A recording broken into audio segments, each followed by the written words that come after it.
पुन्हा पाहूया टॉप 9 मोठ्या बातम्या। जेनझींनी सरकारच्या झिंजा उपटल्यात। जल्लोष सभेत राज ठाकरेंकडून पुनरुच्चार। नीट पेपरफुटीनंतर आत्महत्या केलेल्या विद्यार्थ्यांची आठवण जागवत 1 मिनिटाचं मौन साधत श्रद्धांजली देखील वाहिली। त्यांना सेलिब्रेशनसाठी काहीतरी कारण मिळालंय। जल्लोष सभेवरनं मुख्यमंत्री फडणवीसांचा उद्धव ठाकरेंवर निशाणा। तरुणाईला भेडसावणाऱ्या प्रश्नांवरती मोदींनी संवेदनशीलता दाखवून निर्णय घेतले, अशी देखील प्रतिक्रिया। विद्यार्थ्यांचं आंदोलन हे नॉन पॉलिटिकल होतं, मात्र काही लोकांनी ते पॉलिटिकल करून टाकलं। बेगानी शादी में अब्दुल्ला दिवाना। तिरंगा रॅलीवरनं उपमुख्यमंत्री शिंदेंचा ठाकरे बंधूंना टोला। आता टॉप 9 मोठ्या राजकीय बातम्या बघूयात। मी मुंबईतच आहे, महाराष्ट्रातच आहे, दिल्लीत जाण्याच्या चर्चा मुख्यमंत्री फडणवीसांनी फेटाळल्या। फडणवीस केंद्रीय शिक्षण मंत्री होऊ शकतात, मोदींनी याबाबत मन बनवलंय। संजय राऊत यांचं वक्तव्य। मात्र फडणवीसांनंतर राज्याचा मुख्यमंत्री कोण होणार याचा पेच देवेंद्र फडणवीसांसमोर आहे, राऊत यांचा दावा। मोदींना बदनाम करून पदावरून हटवण्यासाठी गृहमंत्री शहांचे प्रयत्न। संजय राऊत यांचा आरोप। अमित शहांना स्वतः पंतप्रधान व्हायचे असा देखील राऊतांचा दावा। तर राहुल गांधींचा उदो करतील म्हणून राऊतांना भाषण करू देत नाही, नवनाथ बन यांचा टोला। नीटचे पेपर फुटल्यामुळे 20 विद्यार्थ्यांनी आत्महत्या केली। या प्रकरणी पंतप्रधान मोदींवरती सदोष मनुष्यवधाचा गुन्हा दाखल करा, संजय राऊतांची मागणी।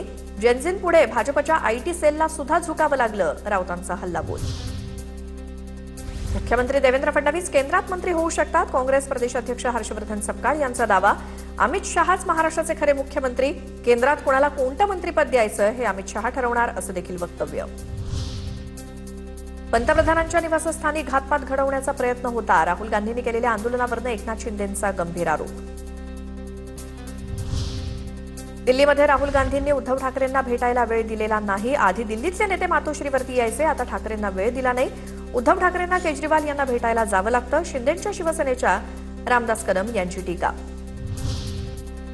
लाडकी बहीण योजना यशस्वीरित्या यापुढे देखील राबवणार। यासोबतच ई-केवायसीची मुदत वाढवण्याचा निर्णय मुख्यमंत्री आणि दोन्ही उपमुख्यमंत्री घेतील, मंत्री आदिती तटकरेंची माहिती।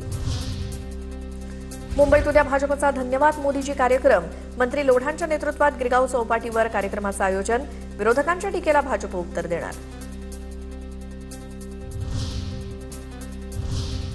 आता टॉप 9 राजकीय बातम्या बघूयात। अभिजित तिपकेंनी कपिल सिब्बल यांची भेट घेतली। जवळपास 25 मिनिटं दोघांमध्ये कायदेशीर बाबींवर चर्चा झाल्याची माहिती। आंदोलकांवरील दाखल झालेले एफआयआर मागे घेण्याबाबत सरकारनं आश्वासन दिलंय, यावर देखील भेटीत चर्चा। विरोधी पक्षनेते राहुल गांधींचं केंद्रीय गृहमंत्री अमित शहा यांना पत्र। विद्यार्थी आंदोलनावरील कारवाईबाबत जबाबदारी निश्चित करण्याची मागणी, दोषींवरती कारवाईची देखील मागणी। आंदोलनकर्त्यांवर अतिबळाचा वापर, अश्रुधूर आणि पॅलेट गन वापरल्याचा आरोप। प्रल्हाद जोशींनी स्वीकारला शिक्षण खात्याचा पदभार। प्रधानांच्या राजीनाम्यानंतर जोशींकडे शिक्षण खात्याची अतिरिक्त जबाबदारी। तर प्रल्हाद जोशींनी केंद्रीय गृहमंत्री अमित शहांची भेट घेतली। उद्याच्या विधेयकाच्या पार्श्वभूमीवर सरकारच्या भूमिकेवर चर्चा। नव्या शिक्षण मंत्र्यांना नीट म्हणजे काय ते विचारा। नवे शिक्षण मंत्री म्हणजे कालचा गोंधळ बरा होता म्हणण्याची वेळ। नवे केंद्रीय शिक्षण मंत्री प्रल्हाद जोशींवरती राऊतांची सडकून टीका। सत्ताधारी पक्ष शिवसेनेचे मंत्री संजय शिरसाट यांनी अभिजित तिपकेंच्या आई-वडिलांची भेट घेतली।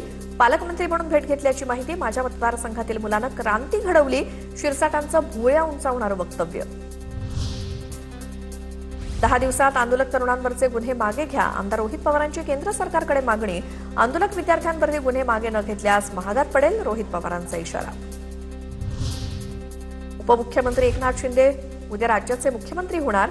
शिर्डीचे खासदार भाऊसाहेब वागचौरेंचं विधान। ठाण्यातील वाहतूक सुधारणा प्रकल्पांच्या भूमिपूजन कार्यक्रमात एकनाथ शिंदेंकडून वरळीविषयी सूचक विधान। सचिन अहिर यांनी शिंदेंना वरळीकडे लक्ष देण्याची विनंती केली, त्यावरती ठाणे बदलतंय, वरळी देखील बदलायला पाहिजे असं वक्तव्य एकनाथ शिंदेंचं। उद्धव ठाकरेंच्या वाढदिवसानिमित्तानं सेना भवन परिसरात बॅनरबाजी। जायचंय तर खुशाल जा, वाघ मातोश्रीतच बसलाय, शिंदे सेनेला डिवचणारे बॅनर। आता टॉप 9 मोठ्या घडामोडी बघूयात।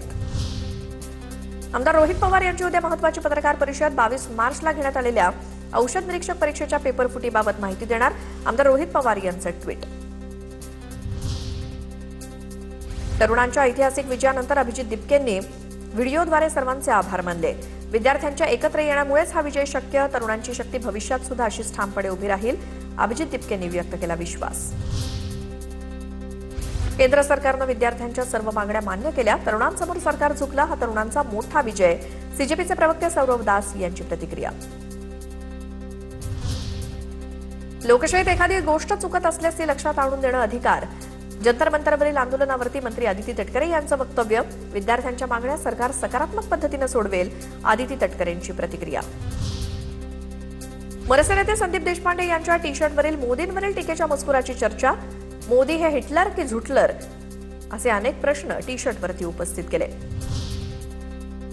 भाजपला जळगावात मोठा धक्का. अमळनेर शहराध्यक्ष श्याम पाटील यांचा तडकाफडकी राजीनामा. दिल्लीतील विद्यार्थ्यांचं आंदोलन हिंसेनं दडपण्याचा प्रयत्न आणि पक्षाच्या धोरणांवरती नाराज होऊन श्याम पाटलांचा राजीनामा. लवकरच पुढील राजकीय भूमिका स्पष्ट करणार असल्याची श्याम पाटलांची प्रतिक्रिया.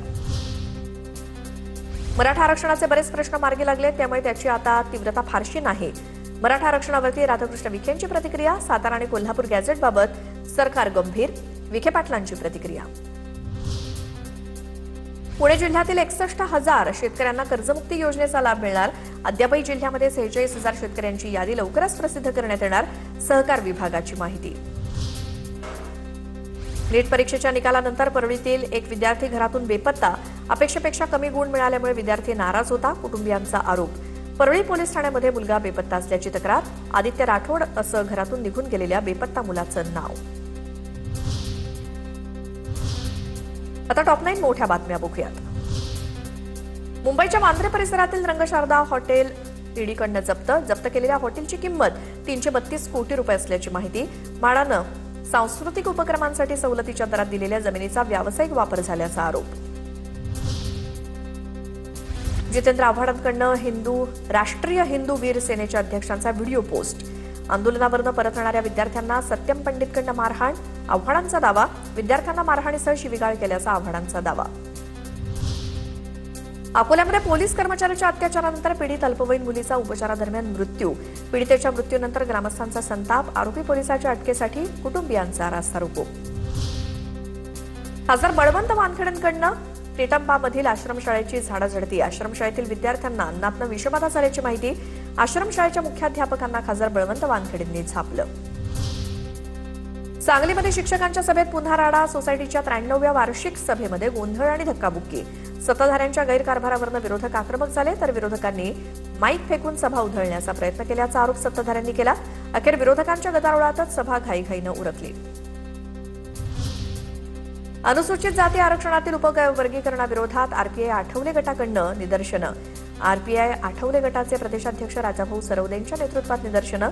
आंदोलनात मोठ्या प्रमाणात कार्यकर्त्यांची उपस्थिती. आंध्र प्रदेशमध्ये कोरोनाचा पुन्हा शिरकाव. कोरोनाचे 10 नवे रुग्ण आढळले, तर 4 रुग्णांचा उपचारादरम्यान मृत्यू. कोरोनाच्या शिरकावानंतर आरोग्य विभाग अलर्ट मोडवर. आंतरराष्ट्रीय ड्रग्ज रॅकेटवर एनसीबीची मोठी कारवाई. 10.99 किलोचा इफेड्रिन जप्त.